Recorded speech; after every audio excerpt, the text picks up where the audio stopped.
Ever wondered how you can add movement to your sounds? Well, in Arcade, it's as easy as attaching one of our modulation modules to pretty much any parameter. Today we're going to demo this, creating a variety of pulse filters.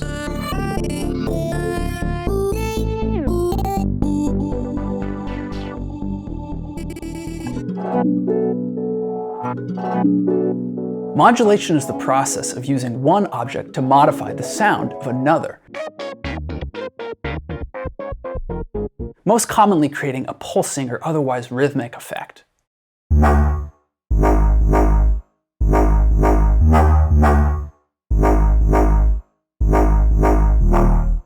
In Arcade, there is an area that contains assignable modulation modules. These modules can be attached to almost anything, creating effects such as autopan, compression pumping, and filter pulsing. For this demo, we're going to use the tape sampler Expired Dreams. This kit contains a lot of warbly degraded samples that are just static enough to warrant a little bit of filter pulsing.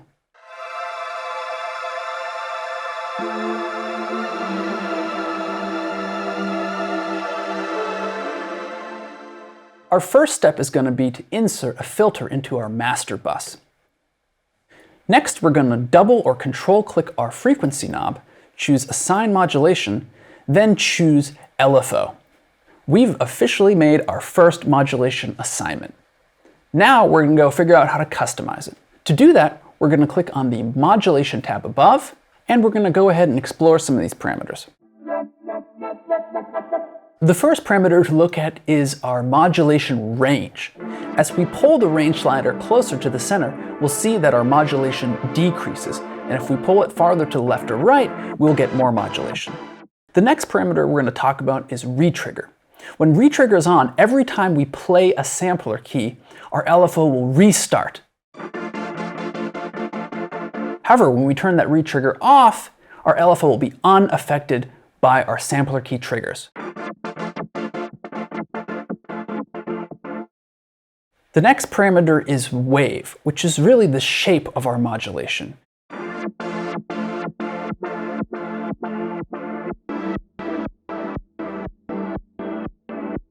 To the right of that we have sync.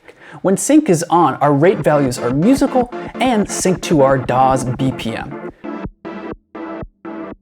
When we turn off our sync, we find that our rate value has been set to hertz. Next we have attack. Our attack parameter determines how long it will take our LFO to modulate fully.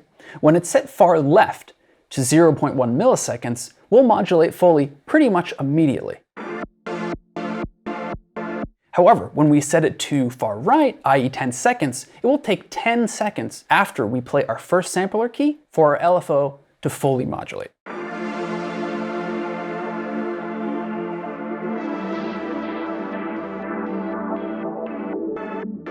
Next we have phase. Phase determines the start point of our wave shape.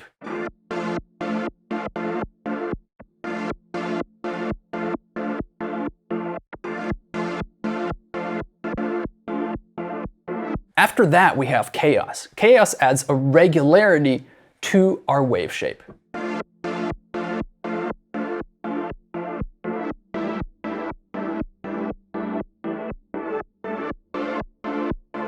Finally, we have polarity. When set to bi, our LFO will go in both positive and negative directions. To better show this off, I'm going to set our filter's frequency to somewhere more in the middle. If we go look at our filter, we can see that our LFO is modulating both above and below our sitting frequency.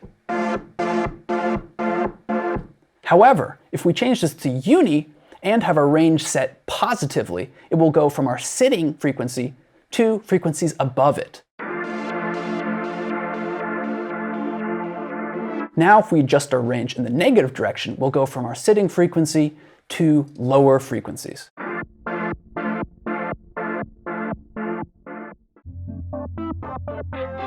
We've gone through the parameters. Now let's do the fun part and make some cool filtered sequences. To get to the sequencer, we can click the triangle next to the LFO button, then choose Sequencer. The sequencer is bipolar by nature. With that in mind, the steps will either go positively or negatively depending on which side of the center line they are on.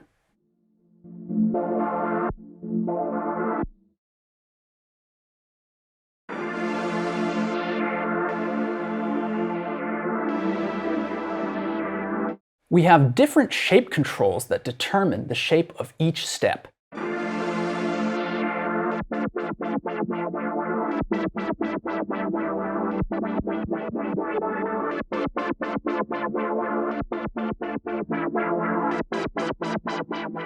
The retrigger functions the same way that it does on the LFO side, i.e. every time we hit a sampler key, we will start at the first step.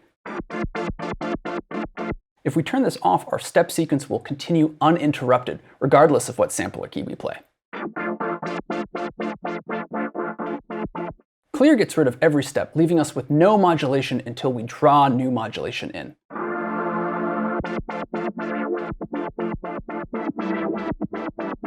Invert takes whatever steps we have and flips them to the opposite side of our center line.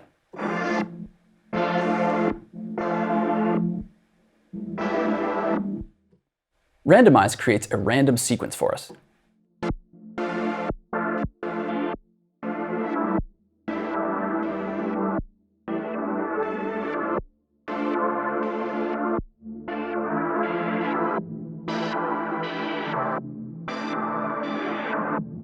The standard loop starts from the beginning, and when it reaches the end of its cycle, starts from the top once again.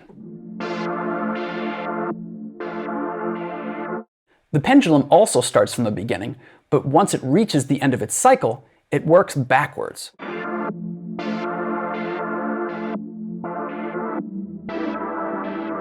Reverse functions similarly to standard looping, but not surprisingly, works in reverse.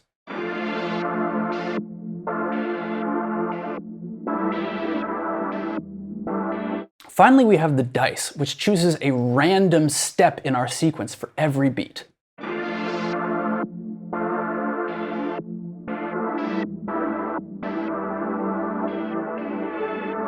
The step knob controls the number of steps in our sequence.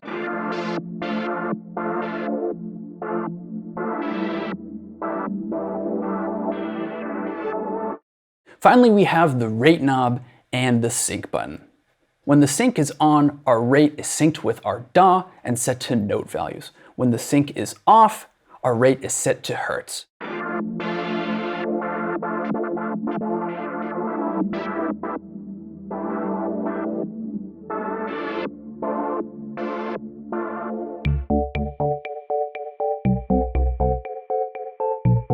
Modulation is a powerful tool, and as we've just seen, there are a multitude of parameters that can really help get your sound moving. If you've got any questions about this video, feel free to put them in the comments below. Subscribe to our YouTube channel for more tips and tricks, and thanks for watching.